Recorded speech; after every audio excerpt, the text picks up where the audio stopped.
to boiler explosions. Saver's engine was used in mines, pumping stations and supplying water to water wheels powering textile machinery. 12. Saver's engine was of low cost. Bento de Moura, Portugal introduced an improvement of Saver's construction to render it capable of working itself, as described by John Smeaton in the Philosophical Transactions published in 1751. 13. It continued to be manufactured until the late 18th century. 14. At least one engine was still known to be operating in 1820. 15. Piston steam engines. Jacob Leopold's steam engine, 1720. The first commercially successful engine that could transmit continuous power to a machine was the atmospheric engine invented by Thomas Newcomen around 1712. B. 17.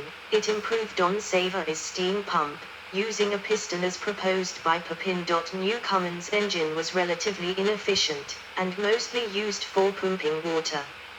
It worked by creating a partial vacuum by condensing steam under a piston within a cylinder.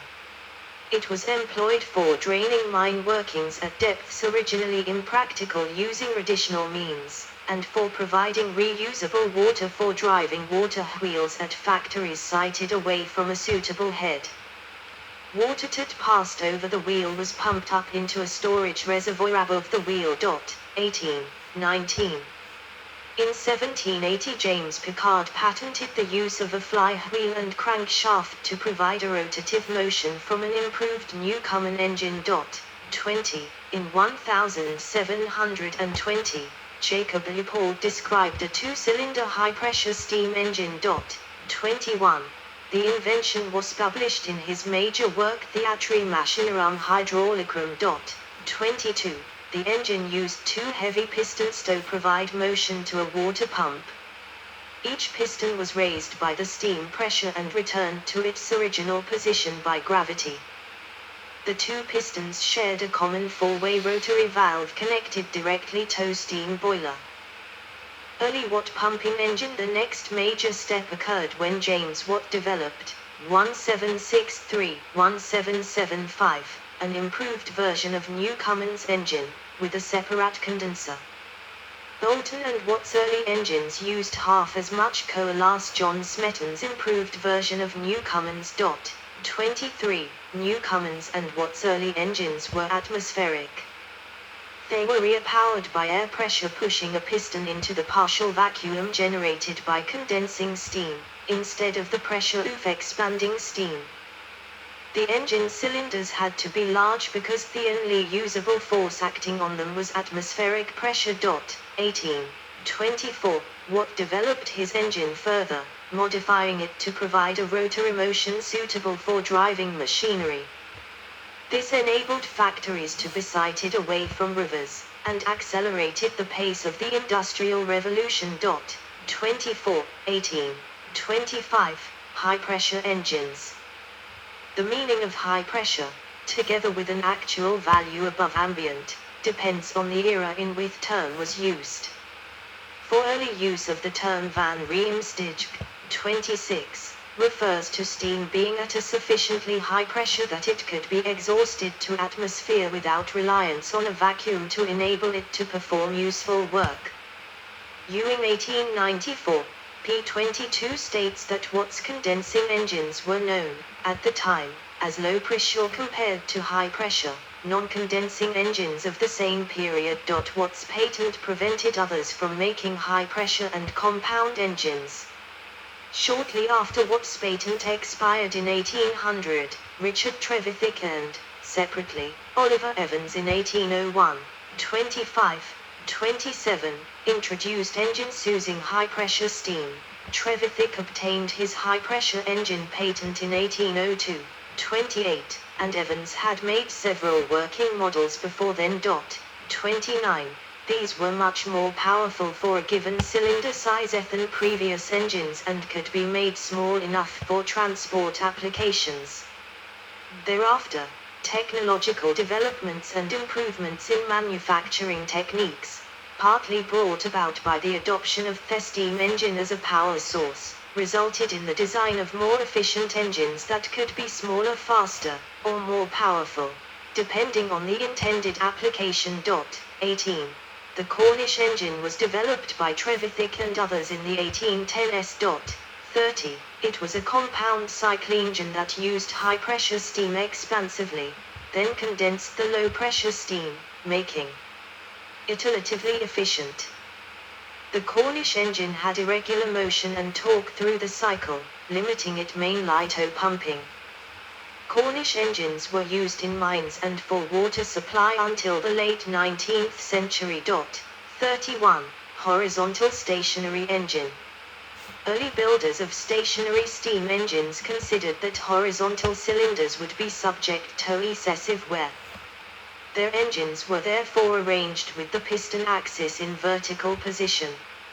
In time, the horizontal arrangement became more popular, allowing compact but powerful engines to be fitted in smaller spaces. The acme of the horizontal engine was the Corliss steam engine, patented in 1849, which was a 4-valve counterflow engine with separate steam admission and exhaust valves and automatic variable steam Q-taft. When Corliss was given the Rumford Medal, the committee said that no one invention since Watt's time has so enhanced the efficiency of the steam engine. 32. In addition to using 30% less steam, it provided more uniform speed due to variable steam cut-off, making it well suited to manufacturing, especially cotton spinning. 18. 25. Road vehicles.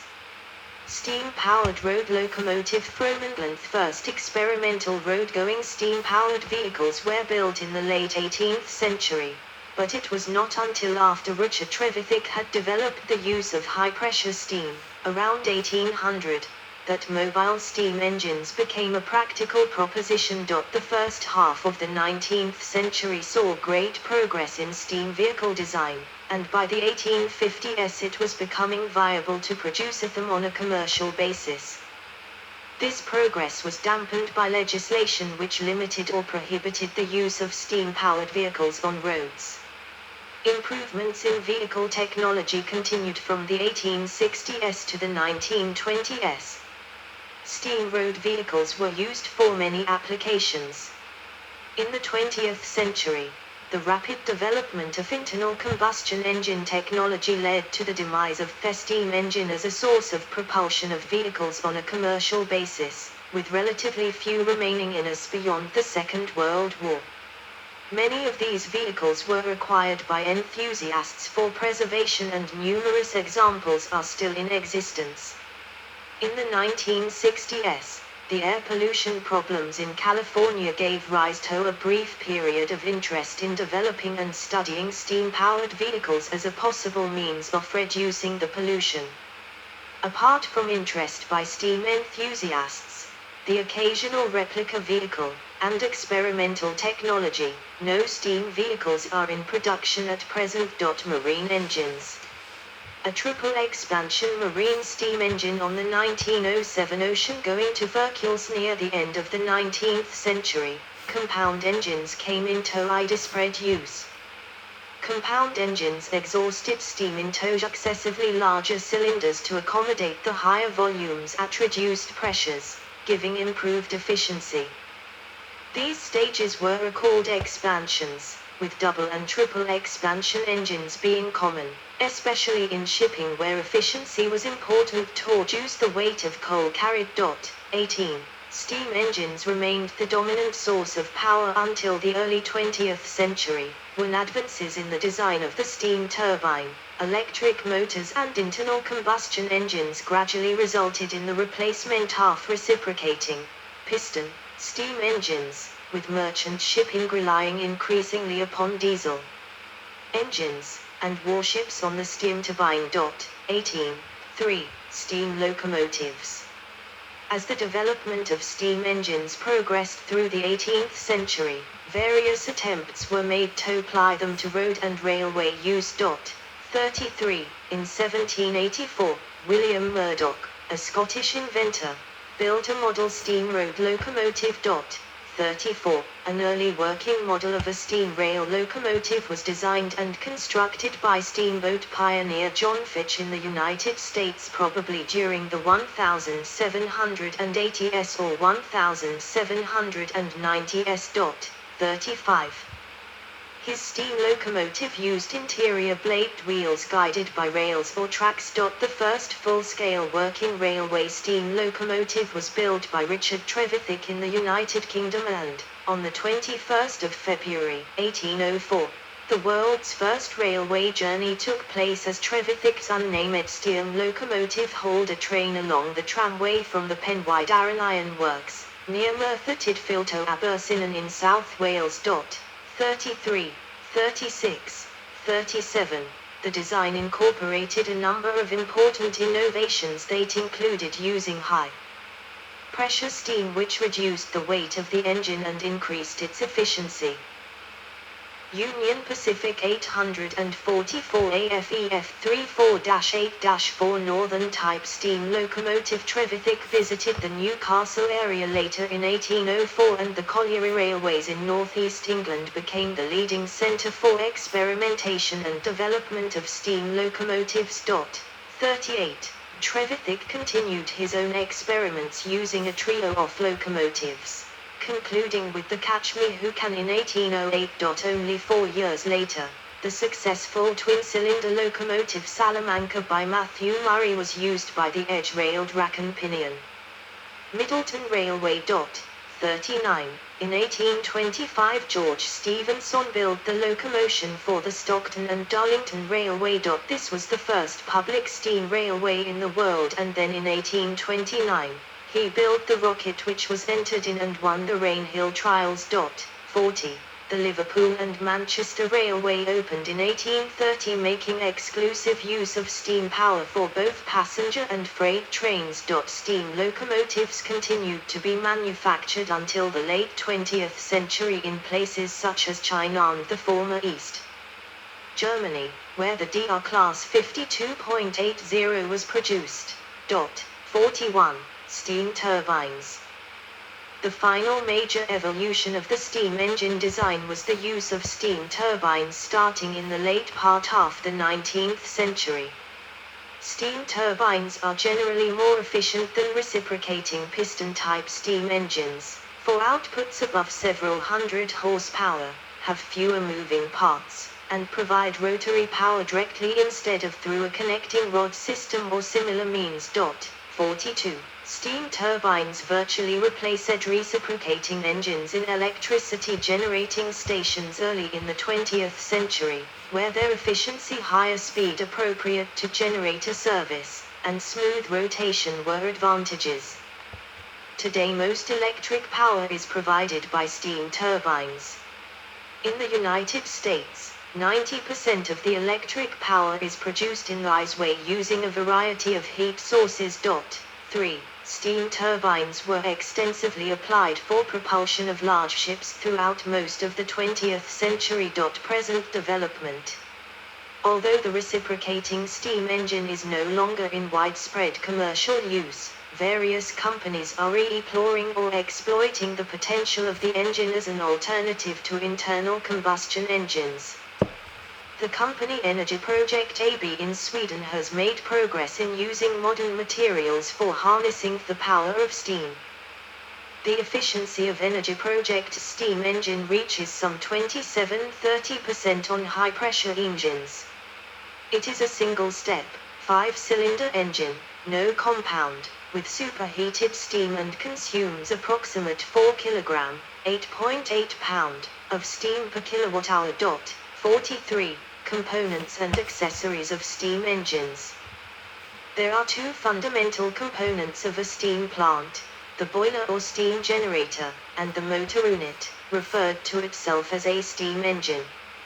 Stationary steam engines in fixed buildings may have the boiler and engine in separate buildings some distance apart. For portable or mobile use, such as steam locomotives, the two are mounted together. 44, 45. The widely used reciprocating engine typically consisted of a cast iron cylinder, piston, connecting rod and beam or a crank and flywheel, and miscellaneous linkages. Steam was alternately supplied and exhausted by one or more valves. Speed control was either automatic, using a governor, or by a manual valve. The cylinder casting contained steam supply and exhaust ports. Engines equipped with a condenser are a separate type than those that exhaust to the atmosphere. Other components are often present: pumps, such as an injector, to supply water to the boiler during operation, condensers to recirculate the water and recover the latent heat of vaporization, and superheaters to raise the temperature of the steam above its saturated vapor point, and various mechanisms to increase draft for fireboxes. When coal is used, a chain or screw stoking mechanism and its drive engine or motor may be included to move the fuel from a supply bin, bunker, to the firebox. 46. Heat source. The heat required for boiling the water and raising the temperature of the steam can be derived from various sources, most commonly from burning combustible materials with an appropriate supply of air in a closed space, for example, combustion chamber, firebox, furnace. In the case of model or toy steam engines and a few full-scale cases, the heat source can be an electric heating element. Boilers. An industrial boiler used for a stationary steam engine. Boilers are pressure vessels that contain water to be boiled, and features that transfer the heat to the water as effectively as possible. The two most common types are water tube boiler. Water is passed through tubes surrounded by hot gas. Fire tube boiler. Hot gas is passed through tubes immersed in water. The same water also circulates in a water jacket surrounding the firebox and, in high-output locomotive boilers, also passes through tubes in the firebox itself. Thermic siphons and security circulators. Fire tube boilers were the main type used for early high-pressure steam, typical steam locomotive practice, but they were to a large extent displaced by more economical water tube boilers in the late 19th century for marine propulsion and large stationary applications. Many boilers raise the temperature of the steam after it has left that part of the boiler where it is in contact with the water. Known as superheating, it turns wet steam into superheated steam. It avoids the steam condensing in the engine cylinders, and gives a significantly higher efficiency. 47, 48, motor units. In a steam engine, a piston or steam turbine or any other similar device for doing mechanical work takes a supply of steam at high pressure and temperature and gives out a supply of steam at lower pressure and temperature, using as much of the difference in steam energy as possible to do mechanical work. These motor units are often called steam engines in their own right. Engines using compressed air or of the gases differ from steam engines only in details that depend on the nature of the gas. Half compressed air has been used in steam engines without change. 48, cold sink. As with all heat engines, the majority of primary energy must be emitted as waste heat at relatively low temperature. 49. The simplest cold sink is to vent the steam to the environment. This is often used on steam locomotives to avoid the weight and bulk of condensers. Some of the released steam is vented up the chimney so as to increase the draw on the fire, which greatly increases engine power, but reduces efficiency. Sometimes the waste heat from the engine is useful itself, and in those cases, very high overall efficiency can be obtained. Steam engines in stationary power plants use surface condensers as a cold sink. The condensers are cooled by water flow from oceans, rivers, lakes, and often by cooling towers which evaporate water to provide cooling energy removal. The resulting condensed hot water, condensate, is then pumped back up compressor and sent back to the boiler. A dry-type cooling tower is similar to an automobile radiator and ice used in locations where water is costly.